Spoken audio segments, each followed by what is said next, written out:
রুই মাছগুলো সম্পূর্ণ রুই মাছগুলো নুন হলুদ দিয়ে ভেজে নেওয়া হয়েছে। এবার এই তেলে জিরে তেজপাতা ফোড়ন দেওয়া হয়েছে, দিয়ে মাছের আলুটাকে আমি ভেজে দেবো।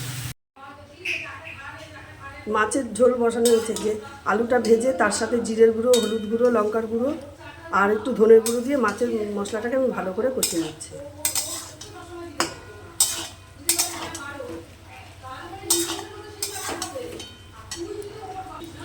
মশলাটাকে আমি ভালো করে আগে কষিয়ে নিচ্ছি।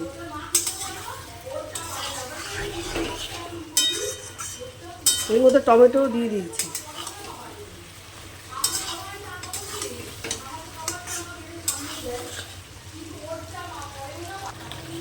মাছের ঝোল খুব ভালো করে ফুটে গেছে, এবার আমি জল দিয়ে দিচ্ছি।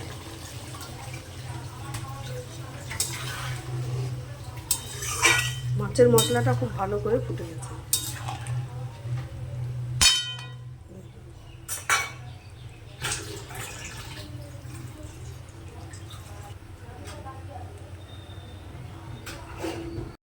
মাছের ঝোল খুব ভালো করে ফুটে গেছে, এবার আমি মাছগুলো দিয়ে দিচ্ছি।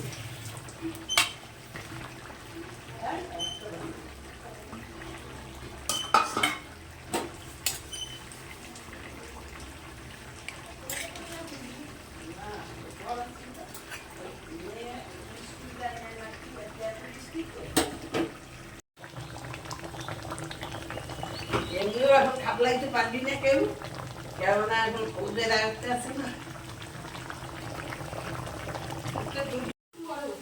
না আমাদের আবার অতিরিক্ত না, আমারও দুধ